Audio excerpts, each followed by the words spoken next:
하나님 말씀은 이사야 28장입니다. 이사야 28장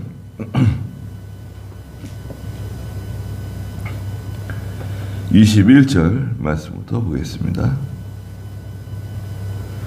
여호와께서 브라심 산에서와 같이 일어나실 것이며 기브온 골짜기에서와 같이 노하셔서 자기 일을 하실 것이니 그 일이 신기하며 주께서 그의 일을 이루실 것이니 그 일이 기이할 것이다. 그랬습니다.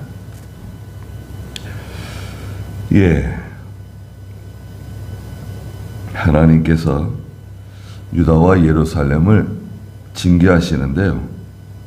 21절에 보니까 여호와께서 브라심 산에서와 같이 일어나실 것이며 기브온 골짜기에서와 같이 노하셔서 자기 일을 하실 것이다 그랬습니다. 브라심 산은 블레셋에 있는 산입니다. 기브온 골짜기도 블레셋과의 전쟁에서 이겼던 장소예요.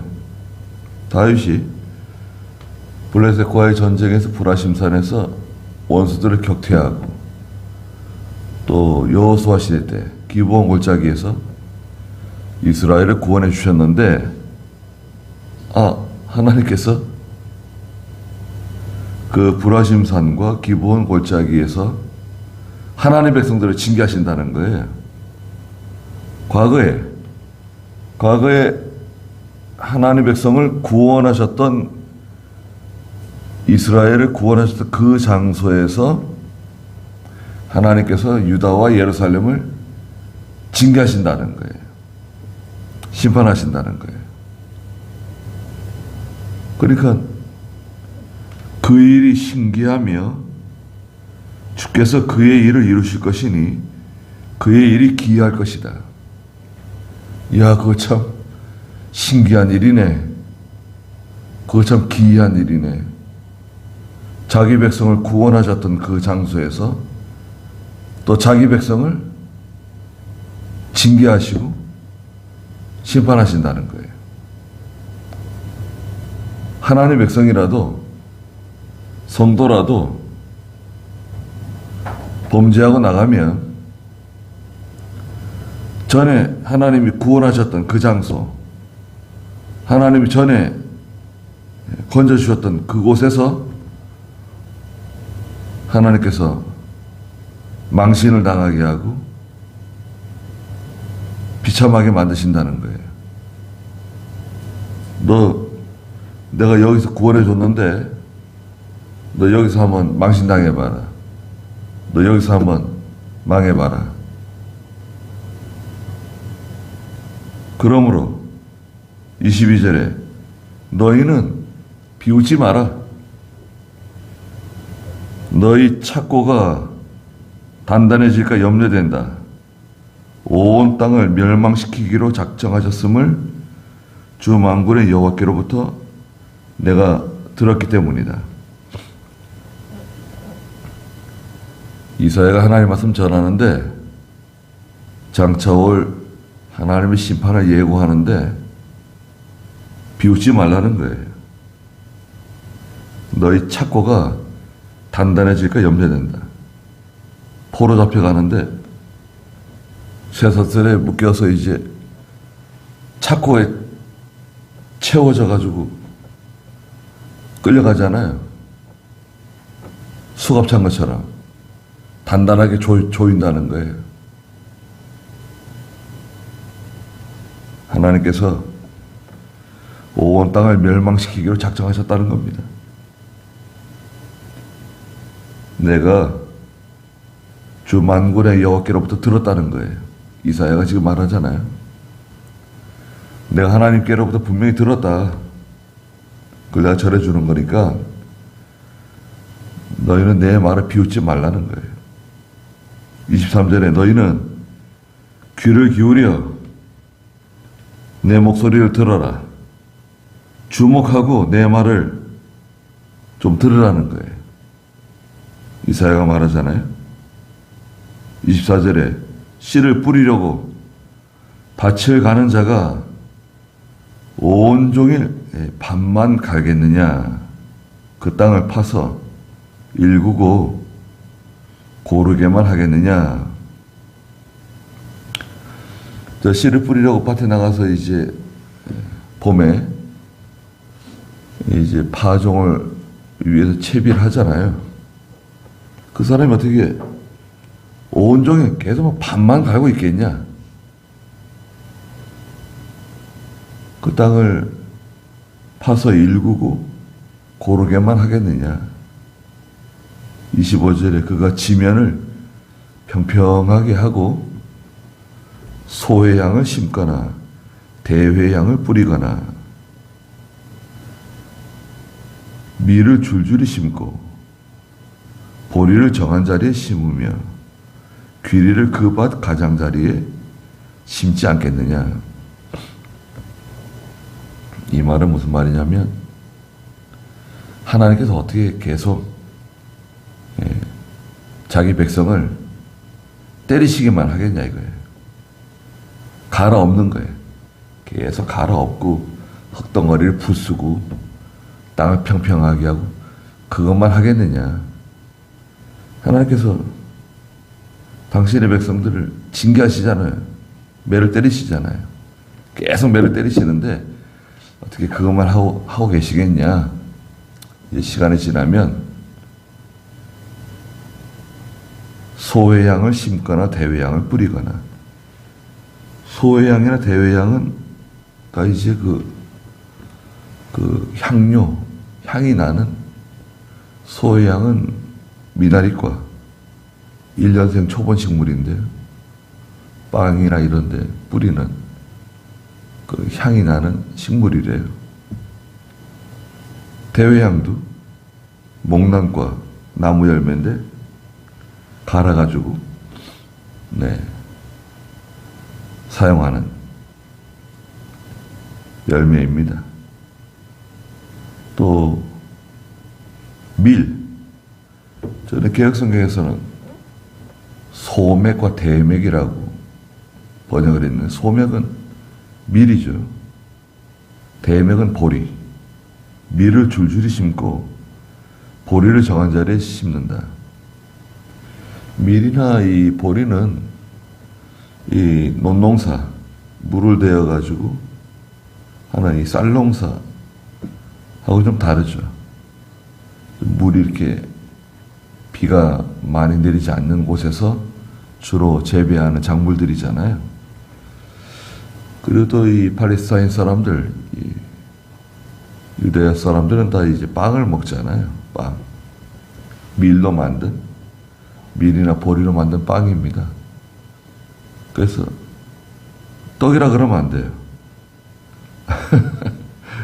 예수님께서 떡을 떼셔서 떡이 아니라 빵이죠. 축사하시고 그 빵은 아주 딱딱한 마른 빵이에요. 마른 빵이고 빵을 찢어서 포도즙이죠. 우리 성경에는 다 포도주로 번역을 했어요. 포도주는 이제 알코올 성분이 들어가 있는 그 포도즙이잖아요. 그런데 거의 대부분은 포도즙이에요. 포도즙. 포도즙을 포도주로 번역을 하니까 오해가 자꾸 생기잖아요. 포도즙 먹어도 되는 건가? 아닙니다. 이게 번역이 알코올 성분이 없는 포도즙이에요. 100% 이제 포도 주스 있잖아요. 그런 겁니다. 걸쭉한 포도즙인데 거기에 이제 마른 빵을 적셔서 이렇게 식구들이 이제 먹는 겁니다. 그러니까 하나님께서 줄곧 심판하시고 징계하시고 매만 때리시는 게 아니라 때가 되면 회복시켜 주신다는 거예요. 그때는 언제냐? 하나님이 내정하신 정한 때가 있는데 바빌로니아 70년 포로 생활 있잖아요. 하나님 백성들이 온전히 회개하고 또 돌아서면 이제 하나님이 회복시켜 주시는 거예요. 26절에 그의 하나님이 그를 바르게 지도하시며 그를 가르치셨다. 자, 그의 하나님이, 우리 하나님이 우리를 바르게 지도해 주시고 또 우리를 가르쳐 주세요.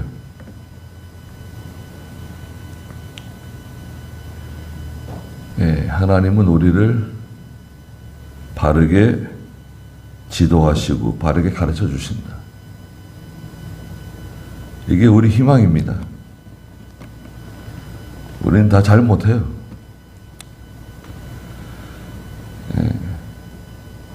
가르치는 사람이나 가르치는 받는 사람이나 사람은 다 부족합니다. 그래서 미가서 6장 9절에서는 하나님이 징계하실 때 그 징계를 잘 받으라고 미가서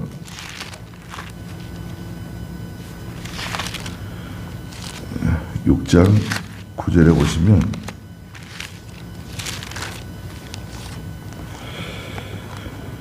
여호와의 음성이 성읍을 향하여 외치신다.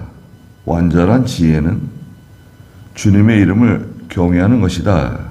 너희는 매와 그것을 정하신 자에게 순종하여라. 그랬습니다. 저는 개혁성경에서는 하나님의 매를 순히 받으라고 이렇게 번역을 했었죠. 하나님께 매를 맞을 때 순히 맞아라. 거역하고 반항하고 그러지 말고. 여기서도 너희는 매와 그것을 정하신 자에게 순종하여라. 하나님이 매를 정하셨어요. 너는 몇 대 맞아야 된다. 매를 정하셨는데 그 매 다 맞아야 된다는 거예요.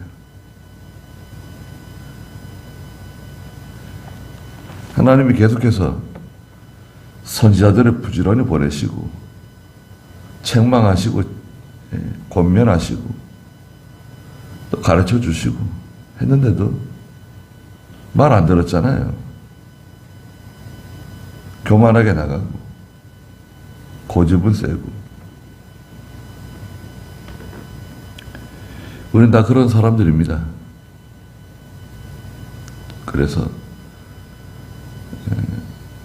우리가 기도할 때 항상 회개하고 자꾸 회개하는 거예요.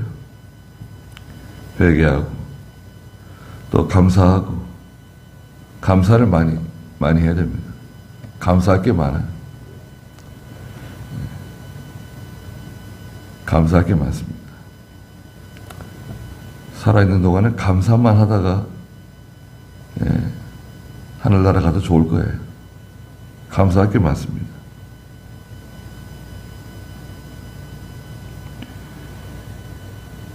그리고 하나님은 그 에스라 9장에서는 매를 때리실 때 적게 때리신다 그랬어요. 에스라 느헤미야 에스라 9장 13절에 보면 우리의 악한 행실 또 큰 허물 때문에 이 모든 일이 우리에게 닥쳤으나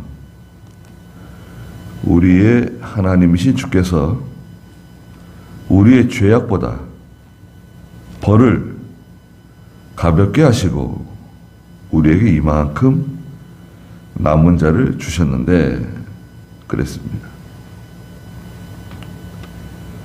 우리의 악한 행실, 큰 허물이 있는데 우리 하나님께서 우리의 죄악보다 벌을 가볍게 하셨다.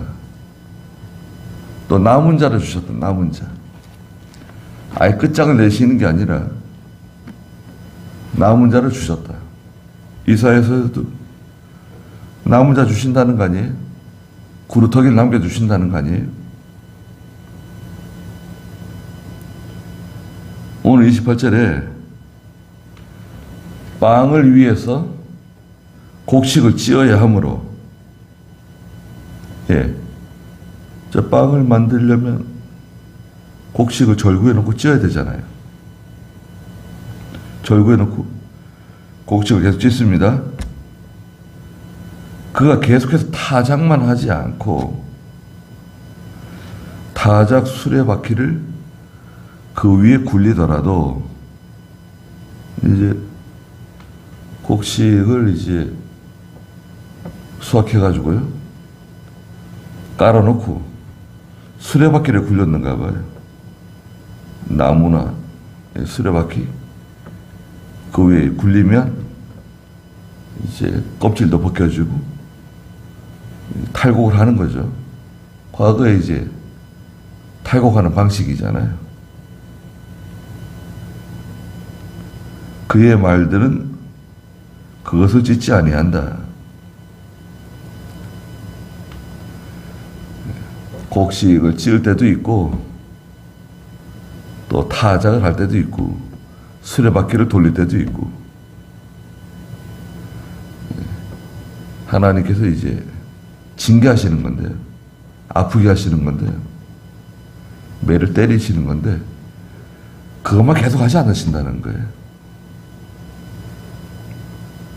이것도 29절에 만군의 여호와께로부터 난 것이니 그분의 경영은 기묘하며 그분의 지혜는 뛰어나다. 다 하나님께로부터 난 것이라는 겁니다. 네. 우리에게 찾아오는 일은 하나님이 허락하신 거예요. 하나님이 말하자면 결제하신 거예요. 하나님의 결제가 떨어진 거예요. 하나님이 허락하지 않은 일은 성도에게 오지 않습니다. 하나님이 허락하지 않는 일은 성도에게 오지 않는다. 단서 조항에는 있는데 죄에는 관여하지 않으신다. 하나님께서 죄를 짓도록 하나님께서 일을 만드시고 죄를 짓는 것을 허용하시고 그러시진 않으세요. 죄와는 하나님이 상관없어요. 그러니까 우리에게 있는 모든 일은 하나님이 허락하신 거예요. 그리고 잘 감당할 수 있어요. 감당할 수 없는 시험 주시지 않으세요. 그리고 하나님께서 항상 은혜를 베풀어 주세요. 징계 가운데도 은혜를 베풀어 주시고 위로해 주시고 소망을 주시고 또 힘을 주세요. 은혜를 주세요. 은혜를 주시고 소망을 주십니다.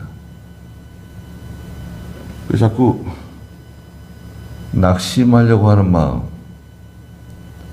사람은 낙심하려고 하는 마음이 자꾸 들어와요. 약하니까. 거기에 그만 몰입이 되면 안 돼요.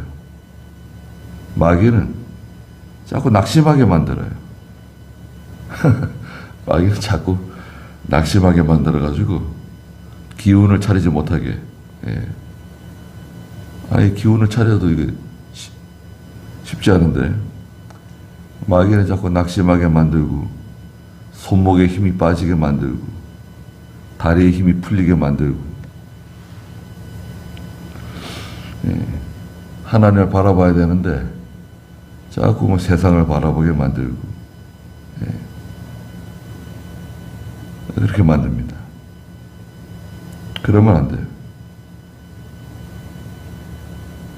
23절에 보면 너희는 귀를 기울여 내 목소리를 들어라 그러시잖아요.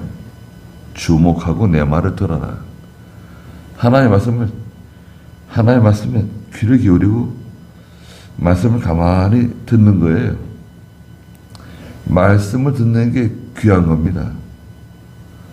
그 말씀을 가만히 듣는 거예요. 예. 마리아가 예수님 발치에 앉아가지고 말씀을 듣고 있잖아요. 말씀을 가만히 들으면 거기서 역사가 나타나는 거예요. 말씀을 듣는 자리가 복된 자리예요. 이 예언의 말씀을 듣는 자들이 복이 있다 그랬잖아요. 말씀을 듣다 보면 하나님이 힘을 주시고 능력을 주세요. 또 회개할 걸 발견해요. 회개할 거 회개해야 돼요. 회개할 거 회개하고 또 하나님께서 주신 힘을 받고. 왜 우리 하나님은 계속 줄곧 징계만 하시는 하나님이 절대 아니시다. 아니, 왜 그러시겠어요? 그리고 이 징계라고 하는 것은 사랑하는 사람한테 하시는 거예요. 이거 끝장을 내려고 그러시는 게 아니에요. 바로 세우려고 그러는 거니까 바로 세우시고 은혜와 복을 주려고 그러시는 거니까. 그래서 이제 잘 이겨내고 또 하나님이 하시는 기묘하고 좀 지혜로우신 하나님의 일을 믿고 잘 견디고 나가는 겁니다. 여기까지 하죠.